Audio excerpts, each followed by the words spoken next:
ಶಾಮನೂರು ಖಾನ್ದಾನ್ ದರ್ಪ ಮತ್ತು ಮುಸ್ಲಿಮರ ಬೆನ್ನಿಗೆ ಚೂರಿ. ನಮಸ್ಕಾರ ಗೆಳೆಯರೇ, ಫಸ್ಟ್ ಕನ್ನಡಕ್ಕೆ ಸ್ವಾಗತ. ಇದು ಎಡಿಟರ್ ಸ್ಪೆಷಲ್. ಜಮೀರ್ ಅವನ್ ಯಾರ್ರೀ? ದಾವಣಗೆರೆ ಬಗ್ಗೆ ಮಾತಾಡೋಕೆ ಅವನ್ ಯಾರ್ರೀ? ಅವನ್ ಯಾಕೆ ಇಲ್ಲಿಗೆ ಬರ್ತಾನೆ? ಇತ್ತೀಚೆಗೆ ದಾವಣಗೆರೆಯಿಂದ ತೇಲಿ ಬಂದ ಈ ಡೈಲಾಗ್ ನೀವು ಕೇಳಿದ್ದೀರಾ?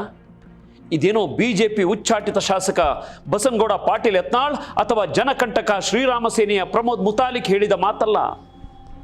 ಇದು ಸದಾ ಜಾತ್ಯತೀತತೆಯ ಜಪ ಮಾಡುವ ಕಾಂಗ್ರೆಸ್ ಪಕ್ಷದ ಕ್ಯಾಬಿನೆಟ್ ಸಚಿವ, ದಾವಣಗೆರೆ ಎಂಬ ರಿಪಬ್ಲಿಕ್ನ ಅಘೋಷಿತ ಚಕ್ರಾಧಿಪತಿ ಎಸ್ ಮಲ್ಲಿಕಾರ್ಜುನ್ ಅವರ ಬಾಯಿಯಿಂದ ಬಂದಿರುವಂತಹ ಅಪ್ಪಟ ದುರಹಂಕಾರದ ಲಜ್ಜಗೇಡಿ ಮಾತುಗಳು. ಅದು ತನ್ನದೇ ಪಕ್ಷದ, ಅದು ರಾಜ್ಯದ ವಸತಿ ಸಚಿವನಾಗಿರುವ ಅಲ್ಪಸಂಖ್ಯಾತ ಸಮುದಾಯದ ಮುಖಂಡ BZ ಜಮೀರ್ ಅಹಮದ್ ಖಾನ್ ಅವರ ವಿರುದ್ಧ ಮಲ್ಲಿಕಾರ್ಜುನ್ ಸಾರ್ವಜನಿಕವಾಗಿ ಇಷ್ಟು ಕೀಳಾಗಿ ಮಾತಾಡ್ತಾರೆ ಅಂದ್ರೆ ಅದರ ಹಿಂದಿರುವ ಹಣದ ಮದ, ನಮ್ಮ ಖಾನ್ದಾನ್ ಬಿಟ್ಟರೆ ಇಲ್ಲಿ ಬೇರೆ ಯಾರಿಗೂ ಜಾಗವಿಲ್ಲ ಅನ್ನೋ ಊಳಿಗಮಾನ್ಯ ಫ್ಯೂಡಲ್ ದರ್ಪ ಎಷ್ಟರ ಮಟ್ಟಿಗಿದೆ ಅನ್ನೋದನ್ನ ನಾವು ಅರ್ಥ ಮಾಡ್ಕೊಳ್ಬೇಕು. ಈಗ ಜಮೀರು ಅಲ್ಲಿಂದ ಬಂದು ಇಲ್ಲಿ ಬರೋದೇನೈತಿ? ಇಲ್ಲಿ ಬಂದು ಮಾತಾಡಿದ್ದೇನೆ, ಫಸ್ಟ್ ಮಾತಾಡಿದ್ದಕ್ಕೆ ಬಂದಿರೋದು. ಇದು ಯಾಕೆ ಮಾತಾಡ್ಬೇಕು? ಕೂತ್ಕೊಂಡು ನನ್ನ ಹತ್ರ ಮಾತಾಡಿ ನಾನೇ ಹೇಳ್ತಿದ್ನಲ್ಲ. ಇವತ್ತಿನ ಈ ಎಪಿಸೋಡ್ನಲ್ಲಿ ನಾವು ದಾವಣಗೆರೆ ದಕ್ಷಿಣ ಕ್ಷೇತ್ರದ ಉಪಚುನಾವಣೆಯ ಹೈಡ್ರಾಮವನ್ನ ಪೋಸ್ಟ್ ಮಾರ್ಟಮ್ ಮಾಡಲಿದ್ದೇವೆ. ಇಲ್ಲಿರುವುದು ಕೇವಲ ಇಬ್ಬರು ನಾಯಕರ ಜಗಳವಲ್ಲ, ಬದಲಾಗಿ ಮುಸ್ಲಿಮರ ದೈನೇಸಿ ಅಸಹಾಯಕತೆ, ಶಾಮನೂರು ಕುಟುಂಬದ ರಾಜವಂಶಸ್ಥರ ಗರ್ವ ಮತ್ತು ಎಲ್ಲಕ್ಕಿಂತ ಹೆಚ್ಚಾಗಿ ಮುಸ್ಲಿಮರಿಗೆ ಅನ್ಯಾಯವಾದಾಗ ರಾಜೀನಾಮೆ ಕೊಡ್ತೀನಿ ಅಂತ ಬೊಬ್ಬೆ ಹೊಡೆದು ಸಾದಿಕ್ ಪೈಲ್ವಾನ್ ಶರಣಾದ ಮರುಕ್ಷಣವೇ ಅದೇ ದರ್ಪದ ನಾಯಕರ ಮಗನ ಪರವಾಗಿ ಪ್ರಚಾರಕ್ಕೆ ಇಳಿದು ಬೆನ್ನಿಗೆ ಚೂರಿ ಹಾಕಿದ ಕಾಂಗ್ರೆಸ್ನಲ್ಲಿರುವ ಮುಸ್ಲಿಂ ಜನಪ್ರತಿನಿಧಿಗಳ ಅಸಲಿ ಮುಖವಾಡವನ್ನ ನಾವು ಕಳಚಲಿದ್ದೇವೆ. ಯಾವುದನ್ನು ಸ್ಕಿಪ್ ಮಾಡಬೇಡಿ. ಇದು ನಮ್ಮ ಪ್ರಜಾಪ್ರಭುತ್ವದ ಅಸಲಿ ಕನ್ನಡಿ. ದಾವಣಗೆರೆ ಎಂಬ ರಿಪಬ್ಲಿಕ್ ಮತ್ತು 312 ಕೋಟಿಯ ಆರ್ಥಿಕ ಸಾಮ್ರಾಜ್ಯ. ಬನ್ನಿ ಮೊದಲು ಈ ಮಲ್ಲಿಕಾರ್ಜುನ್ ಅವರ ದರ್ಪದ ಮೂಲ ಎಲ್ಲಿದೆ ಅಂತ ಹುಡುಕೋಣ. ದಾವಣಗೆರೆ ಕೇವಲ ಕರ್ನಾಟಕದ ಒಂದು ಜಿಲ್ಲೆಯಲ್ಲ, ಇದು ಶಾಮನೂರು ಕುಟುಂಬದ ಪಾಲಿಗೆ ಒಂದು ಸ್ವತಂತ್ರ ರಿಪಬ್ಲಿಕ್. ಡಿಸೆಂಬರ್ 14, 2025 ತಮ್ಮ 94ನೇ ವಯಸ್ಸಿನಲ್ಲಿ ನಿಧನರಾದ ಶಾಸಕ ಶಾಮನೂರು ಶಿವಶಂಕರಪ್ಪನವರು ಕಟ್ಟಿದ್ದು ಕೇವಲ ರಾಜಕೀಯ ಭವಿಷ್ಯವನ್ನಲ್ಲ, ಬದಲಾಗಿ ಇಡೀ ಮಧ್ಯ ಕರ್ನಾಟಕವನ್ನು ನಿಯಂತ್ರಿಸುವ ಒಂದು ಬೃಹತ್ ಆರ್ಥಿಕ ಸಾಮ್ರಾಜ್ಯವನ್ನು. ಬಾಪೂಜಿ ಎಜುಕೇಷನಲ್ ಅಸೋಸಿಯೇಷನ್ ಅಡಿಯಲ್ಲಿ ಬರುವ BIET engineering college, JJM medical college ಸೇರಿದಂತೆ ಬರೋಬ್ಬರಿ 50ಕ್ಕೂ ಹೆಚ್ಚು ಶಿಕ್ಷಣ ಸಂಸ್ಥೆಗಳು ಇವರ ಒಡೆತನದಲ್ಲಿವೆ. ಇದರ ಜೊತೆಗೆ ಸರ್ಕಾರಿ ಕಾರ್ಖಾನೆಗಳು, ಡಿಸ್ಟಿಲರಿಗಳು ಹಾಗೂ ಕ್ರೀಡಾ ವಲಯದಲ್ಲೂ ಕರ್ನಾಟಕ ಪ್ರೀಮಿಯರ್ ಲೀಗ್ ಅಂದ್ರೆ KPL, ಶಾಮನೂರು ದಾವಣಗೆರೆ ಡೈಮಂಡ್ಸ್ ತಂಡದ ಮಾಲೀಕತ್ವ ಎಲ್ಲವೂ ಇವರದ್ದೇ. ಚುನಾವಣಾ ಆಯೋಗದ ಅಂಕಿಅಂಶಗಳ ಪ್ರಕಾರವೇ ಶಾಮನೂರು ಶಿವಶಂಕರಪ್ಪರ ಆಸ್ತಿ ಮೌಲ್ಯ 312 ಕೋಟಿ ರೂಪಾಯಿಗಳಿಗೂ ಅಧಿಕವಿದೆ. ಈ ಅಗಾಧವಾದ ಸಂಪತ್ತು ದಾವಣಗೆರೆಯಲ್ಲಿ ಜನಸಾಮಾನ್ಯರನ್ನ ಮತ್ತು ಅಲ್ಪಸಂಖ್ಯಾತರನ್ನ ಆರ್ಥಿಕವಾಗಿ ಅವಲಂಬಿತರನ್ನಾಗಿ ಮಾಡಿದೆ. ಮಲ್ಲಿಕಾರ್ಜುನ್ ಅವರ ಅವನ್ ಯಾರ್ರೀ ಜಮೀರ್ ಅನ್ನೋ ಮಾತಿನ ಹಿಂದೆ ಇರೋದು ಇದೇ ಹಣದ ಮದ. ದಾವಣಗೆರೆಯಲ್ಲಿ ಶಾಸಕ ಸ್ಥಾನ, ಸಂಸದ ಸ್ಥಾನ ಮತ್ತು ಕ್ಯಾಬಿನೆಟ್ ಮಂತ್ರಿಗಿರಿ ಎಲ್ಲವೂ ತಮ್ಮದೇ ಮನೆಯಲ್ಲಿರುವಾಗ ಈಗ ಖಾಲಿಯಾದ ದಕ್ಷಿಣ ಕ್ಷೇತ್ರವನ್ನು ತಮ್ಮ 27 ವರ್ಷದ ಮಗ ಸಮರ್ಥ ಶಾಮನೂರಿಗೆ ಕೊಡಿಸುವ ಮೂಲಕ ಪ್ರಜಾಪ್ರಭುತ್ವವನ್ನು ತಮ್ಮ ಖಾಸಗಿ ಜಗೀರು ಅಂತ ಈ ಕುಟುಂಬ ಭಾವಿಸಿದೆ. 40 ವರ್ಷದ ಗುಲಾಮಗಿರಿ ಮತ್ತು ಮುಸ್ಲಿಂ ಮತಗಳ ಶೋಷಣೆ. ಯುವಜನರೇ, ಈಗ ಸ್ವಲ್ಪ ಸೂಕ್ಷ್ಮವಾಗಿ ಗಮನಿಸಿ. ದಾವಣಗೆರೆ ದಕ್ಷಿಣ ಕ್ಷೇತ್ರದಲ್ಲಿ ಮುಸಲ್ಮಾನರು ಬರೋಬ್ಬರಿ 40 ವರ್ಷಗಳ ಕಾಲ ನಿಷ್ಠೆಯಿಂದ ದುಡಿದಿದ್ರು. ಶಾಮನೂರು ಅವರ ಸತತ 6 ಚುನಾವಣೆಗಳ ಗೆಲುವಿಗೆ ಹಗಲಿರುಳು ಬೆವರು ಸುರಿಸಿದ್ರು. ನನ್ನ ಕಾಲದ ನಂತರ ಅಲ್ಪಸಂಖ್ಯಾತರಿಗೆ ಈ ಕ್ಷೇತ್ರ ಬಿಟ್ಟುಕೊಡ್ತೇನೆ ಅಂತ ಸ್ವತಃ ಶಾಮನೂರು ಶಿವಶಂಕರಪ್ಪ ಅವರೇ ಮಾತು ಕೊಟ್ಟಿದ್ರಂತೆ. ಆದರೆ ಅಧಿಕಾರ ಹಸ್ತಾಂತರದ ಸಮಯ ಬಂದಾಗ 40 ವರ್ಷದ ನಿಷ್ಠೆಯನ್ನ ಕಸದ ಬುಟ್ಟಿಗೆ ಎಸೆದು ರಾಜಕೀಯದ ಗಂಧ ಗಾಳಿ ಇಲ್ಲದ 27 ವರ್ಷದ ಯುವಕ ಸಮರ್ಥ ಶಾಮನೂರಿಗೆ ಟಿಕೆಟ್ ನೀಡಲಾಯಿತು. ಶಾಮನೂರು ಫ್ಯಾಮಿಲಿ ರಾಜಕೀಯವನ್ನ ಎಷ್ಟು ಅದ್ಭುತವಾಗಿ ಮಾಡುತ್ತಿದೆ ಅಂದ್ರೆ ಬಿಜೆಪಿ ಕೂಡ ಇಲ್ಲಿ ಲಿಂಗಾಯತ ಅಭ್ಯರ್ಥಿಯನ್ನ ಕಣಕ್ಕೆ ಇಳಿಸದಂತೆ ನೋಡಿಕೊಂಡು ಮಲ್ಲಿಕಾರ್ಜುನ್ ಮಗ ಸಮರ್ಥ ಗೆಲುವನ್ನ ಈಸಿ ಮಾಡಿಕೊಂಡಿತ್ತು. ಆದರೆ ಮುಸ್ಲಿಮರ ಈ ಬಂಡಾಯದ ಕಾವು ಮಲ್ಲಿಕಾರ್ಜುನ್ ಅವರಿಗೆ ಸೋಲಿನ ಭೀತಿಯನ್ನ ಹುಟ್ಟಿಸಿತ್ತು. ಏಕೆಂದರೆ ಇಲ್ಲಿ ಮುಸ್ಲಿಂ ಮತಗಳ ವಿಭಜನೆ ಆಗುವುದು ಗ್ಯಾರಂಟಿ.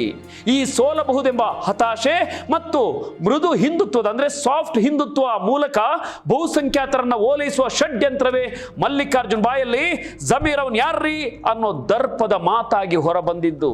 ಈಗ ಜಮೀರು ಅಲ್ಲಿಂದ ಬಂದು ಇಲ್ಲಿ ಬರೋದೇನೈತಿ, ಇಲ್ಲಿ ಬಂದು ಮಾತಾಡಿದ್ದೇನೆ, ಫಸ್ಟ್ ಮಾತಾಡಿದ್ದಕ್ಕೆ ಬಂದಿರೋದು ಇದು. ಯಾಕೆ ಮಾತಾಡ್ಬೇಕು? ಕೂತ್ಕೊಂಡು ನನ್ನ ಹತ್ರ ಮಾತಾಡಿ ನಾನೇ ಹೇಳ್ತಿದ್ನಲ್ಲ.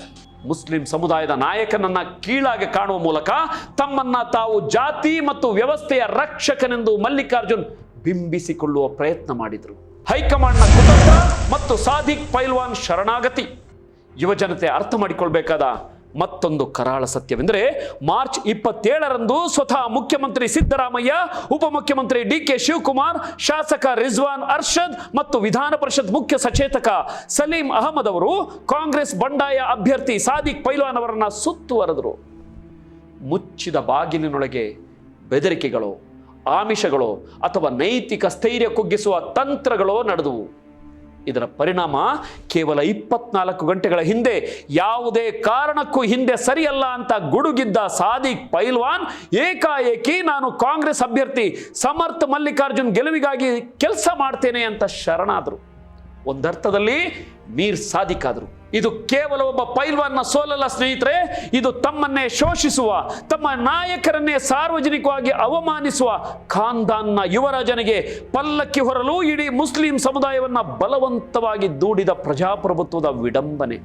ಜಮೀರ್ ಅಹಮದ್ ಖಾನ್, ರಿಜ್ವಾನ್ ಅರ್ಷದ್, ಸಲೀಂ ಅಹಮದ್ ಹಾಗೂ ಇತರ ಮುಸ್ಲಿಂ ನೇತಾರರ ಬೂಟಾಟಿಕೆ ಮತ್ತು ಅಲ್ಪಸಂಖ್ಯಾತರಿಗೆ ಮಾಡುತ್ತಿರುವ ದ್ರೋಹ, ಇದೆಲ್ಲದರ ನಡುವೆ ಅತ್ಯಂತ ಕಳಪೆಯಾಗಿ ಬೂಟಾಟಿಕೆಯಿಂದ ಮತ್ತು ದ್ರೋಹದ ಮನಸ್ಥಿತಿಯಿಂದ ವರ್ತಿಸಿದ್ದು ರಾಜ್ಯದ ಅಲ್ಪಸಂಖ್ಯಾತರ ಸ್ವಯಂ ಘೋಷಿತ ನಾಯಕ, ವಸತಿ ಸಚಿವ BZ ಜಮೀರ್ ಅಹಮದ್ ಖಾನ್, ರಿಜ್ವಾನ್ ಅರ್ಷದ್, ಸಲೀಂ ಅಹಮದ್ ಹಾಗೂ ಇತರ ಮುಸ್ಲಿಂ ರಾಜಕೀಯ ನೇತಾರರು. ಆರಂಭದಲ್ಲಿ ಮುಸ್ಲಿಮರಿಗೆ ಟಿಕೆಟ್ ತಪ್ಪಿದಾಗ ಇದೇ ಜಮೀರ್ ಅಹಮದ್ ತೀವ್ರ ವಿರೋಧ ವ್ಯಕ್ತಪಡಿಸಿದ್ರು. ಟಿಕೆಟ್ ಕೊಡದಿದ್ರೆ ನನ್ನ ಸಚಿವ ಸ್ಥಾನಕ್ಕೆ ರಾಜೀನಾಮೆ ನೀಡ್ತೇನೆ ಅಂತ ಹೈಕಮಾಂಡ್ಗೆ ಮತ್ತು AICC ಪ್ರಧಾನ ಕಾರ್ಯದರ್ಶಿ ರಣದೀಪ್ ಸಿಂಗ್ ಸುರ್ಜೇವಾಲಾ ಅವರಿಗೆ ಬೆದರಿಕೆ ಹಾಕುವ ನಾಟಕವಾಡಿದ್ರು. ಆದರೆ ಸಾದಿಕ್ ಪೈಲ್ವಾನ್ ಅವರನ್ನ ಹೈಕಮಾಂಡ್ ಮಣಿಸಿ ಶರಣಾಗುವಂತೆ ಮಾಡಿದ ಮರುದಿನವೇ ಜಮೀರ್ ಅಹಮದ್ ಮಾಡಿದ್ದೇನು ಗೊತ್ತೇ? ಅದೇ ಜಮೀರ್ ಯಾರು ತಮ್ಮನ್ನು ಕೀಳಾಗಿ ಟೀಕಿಸಿದ್ದರೋ, ಯಾವ ಕುಟುಂಬ ತಮ್ಮ ಸಮುದಾಯದ 40 ವರ್ಷದ ನಿಷ್ಠಾವಂತ ಕಾರ್ಯಕರ್ತರ ಬೆನ್ನಿಗೆ ಚೂರಿ ಹಾಕಿತ್ತು, ಅದೇ ಶಾಮನೂರು ಕುಟುಂಬದ ಕುಡಿ ಸಮರ್ಥ ಗೆಲುವಿಗಾಗಿ ದಾವಣಗೆರೆಗೆ ಬಂದು ಪ್ರಚಾರಕ್ಕೆ ಇಳಿತೇನೆ ಅಂತ ಮಾಧ್ಯಮಗಳ ಎದುರು ಬೊಬ್ಬಿಡ್ತಾರೆ. ಇದು ಜಮೀರ್ ಅಹಮದ್ ಅವರ ನೈಜ ದೌರ್ಬಲ್ಯ ಮತ್ತು ರಾಜಕೀಯ ಅವಕಾಶವಾದಿತನವನ್ನ ಬೆತ್ತಲು ಮಾಡುತ್ತೆ. ಜಮೀರ್ ತಮ್ಮ ಸಮುದಾಯದ ಆತ್ಮಗೌರವವನ್ನ ಮಲ್ಲಿಕಾರ್ಜುನ್ ಅವರ ಹಣಬಲದ ಮುಂದೆ ಅಡವಿಟ್ಟರು. ನಮ್ಮ ನಾಯಕ ನಮಗಾಗಿ ಹೋರಾಡ್ತಾನೆ ಅಂತ ನಂಬಿದ್ದ ಮುಸ್ಲಿಂ ಯುವಕರಿಗೆ ಸಾದಿಕ್ ಪೈಲ್ವಾನ್ ಶರಣಾದ ಬೆನ್ನಲ್ಲೇ ಜಮೀರ್ ಕೂಡ ಶಾಮನೂರು ಕುಟುಂಬದ ಮುಂದೆ ಮಂಡಿಯೂರಿ ಪ್ರಚಾರಕ್ಕೆ ಇಳಿತೇನೆ ಅಂದಿದ್ದು ಅಕ್ಷರಶಃ ಬೆನ್ನಿಗೆ ಚೂರಿ ಹಾಕಿದಂತಾಗಿದೆ. ಇದೇ ವೇಳೆ ಸಾದಿಕ್ ಪೈಲ್ವಾನ್ ಮನವೊಲಿಸಿ ಮುಸ್ಲಿಮರ ಬೆನ್ನಿಗೆ ಚೂರಿ ಹಾಕಲು ನೇತೃತ್ವ ವಹಿಸಿದ್ದು ಇದೇ ಸಮುದಾಯದ ರಿಜ್ವಾನ್ ಅರ್ಷದ್ ಮತ್ತು ಸಲೀಂ ಅಹಮದ್. MLC ಹಾಗೂ ಇನ್ನಿತರ ಆಸೆ ತೋರಿಸಿ ಸಾದಿಕ್ ಪೈಲ್ವಾನ್ ಕಣದಿಂದ ಹಿಂದೆ ಸರಿಯುವಂತೆ ಮಾಡಿದ ಈ ನಾಯಕರಿಗೆ ಹೈಕಮಾಂಡ್ ಮುಂದೆ ನಮ್ಮ ಸಮುದಾಯಕ್ಕೆ ಸ್ಥಾನ ಕೊಡಿ ಅಂತ ಕೇಳುವ ತಾಕತ್ತು ಇಲ್ಲದಾಗಿದ್ದು ಮಾತ್ರ ಸಮುದಾಯದ ದೌರ್ಭಾಗ್ಯ. ಈ ಮುಸ್ಲಿಂ ನೇತಾರರು ಒಮ್ಮೆ ತಮ್ಮ ಭವಿಷ್ಯದ ಬಗ್ಗೆ ಯೋಚಿಸಬೇಕಿತ್ತು. ರಾಜ್ಯದ ಹಾಗೂ ತಮ್ಮ ಕ್ಷೇತ್ರದ ಮತದಾರರು ನಿಮ್ಮ ಈ ನಡೆಗಳೆಲ್ಲವನ್ನ ವೀಕ್ಷಿಸುತ್ತಿದ್ದಾರೆ. ಈಗಾಗಲೇ ನಿಮ್ಮ ಮೇಲೆ ಭರವಸೆ ಕಳೆದುಕೊಂಡಿರುವ ಸಮುದಾಯದ ಮತದಾರರು ಮುಂದಿನ ಚುನಾವಣೆಗಳಲ್ಲಿ ನಿಮಗೂ ಪಾಠ ಕಲಿಸಲು ತುದಿಗಾಲಲ್ಲಿ ನಿಂತಿದ್ದಾರೆ, ಮರಿಬೇಡಿ. ಕೇವಲ 2 ವರ್ಷ ಕೂಡ ಮುಸ್ಲಿಂ ಸಮುದಾಯದ ಅಭ್ಯರ್ಥಿಗೆ ಅವಕಾಶ ನೀಡದ ಕಾಂಗ್ರೆಸ್ನ ಲಜ್ಜಗೇಡಿ ರಾಜಕೀಯ ಇದು ಕೇವಲ 2 ವರ್ಷಗಳಿಗಾಗಿ ನಡೀತಿರುವ ಉಪಚುನಾವಣೆ. 2028ಕ್ಕೆ ಮತ್ತೆ ಕರ್ನಾಟಕ ವಿಧಾನಸಭಾ ಚುನಾವಣೆ ನಡೆಯಲಿದೆ. ಕಳೆದ 40 ವರ್ಷಗಳಿಂದ ಶಾಮನೂರು ಕುಟುಂಬ ಹಾಗೂ ಕಾಂಗ್ರೆಸ್ಗಾಗಿ ತನು ಮನ ಧನವನ್ನ ಅರ್ಪಿಸಿದ್ರು ಇಲ್ಲಿನ ಮುಸಲ್ಮಾನರು. ಆದರೆ ದಾವಣಗೆರೆ ದಕ್ಷಿಣ ಕ್ಷೇತ್ರದ ಮುಸ್ಲಿಂ ಮತದಾರ ಪ್ರಭುಗಳಿಗೆ ಈ ಉಪಚುನಾವಣೆಯಲ್ಲೂ ಕೂಡ ಅವಕಾಶ ನೀಡದ ಕಾಂಗ್ರೆಸ್ನ ನಂಬಿಕೆ ದ್ರೋಹವನ್ನ ಕ್ಷಮಿಸಲು ಸಾಧ್ಯವೇ? ಸಮಾಜವಾದಿ ಹಾಗೂ ಅಹಿಂದ ಮುಖವಾಡ ಹೊತ್ತಿರೋ ಸಿದ್ದರಾಮಯ್ಯ ಹಾಗೂ ಡಿ.ಕೆ. ಶಿವಕುಮಾರ್ ಕೇವಲ 2 ವರ್ಷಗಳ ಅವಧಿಗೆ ಹೋಗ್ಲಿ ಬಿಡು ಅಂತಾದರೂ ಮುಸ್ಲಿಂ ಸಮುದಾಯಕ್ಕೆ ಒಂದು ಅವಕಾಶವನ್ನ ನೀಡಬಹುದಿತ್ತು. ಈ ಮೂಲಕ 2028ಕ್ಕೆ ನಡೆಯಲಿರುವ ಚುನಾವಣೆಯಲ್ಲಿ ರಾಜ್ಯಾದ್ಯಂತ ಮುಸ್ಲಿಂ ಮತಗಳನ್ನು ತಮ್ಮ ತೆಕ್ಕೆಗೆ ಈಸಿಯಾಗಿ ಸೆಳೆಯಬಹುದಿತ್ತು. ಆದರೆ ಈ ನಾಯಕರಿಗೆ ದಾವಣಗೆರೆ ರಿಪಬ್ಲಿಕ್ನ ಎದುರು ಹಾಕಿಕೊಳ್ಳುವಷ್ಟು ನರ ಗಟ್ಟಿ ಇಲ್ಲ. ಬದಲಿಗೆ ಕಾಂಗ್ರೆಸ್ನ ಸಾಂಪ್ರದಾಯಿಕ ಮತದಾರರಾದ ಮುಸಲ್ಮಾನರನ್ನ ಬಲಿ ಕೊಟ್ಟರು. 1983ರ ಇತಿಹಾಸ ಮತ್ತೊಮ್ಮೆ ಮರುಕಳಿಸಲಿ ಗೆಳೆಯರೆ. ಮುಸಲ್ಮಾನರನ್ನ ಕಡೆಗಣಿಸಿದ್ರೆ ಏನಾಗಬಹುದು ಅನ್ನೋದಕ್ಕೆ 1983ರ ಕರ್ನಾಟಕ ವಿಧಾನಸಭಾ ಚುನಾವಣೆ ತಾಜಾ ಉದಾಹರಣೆ.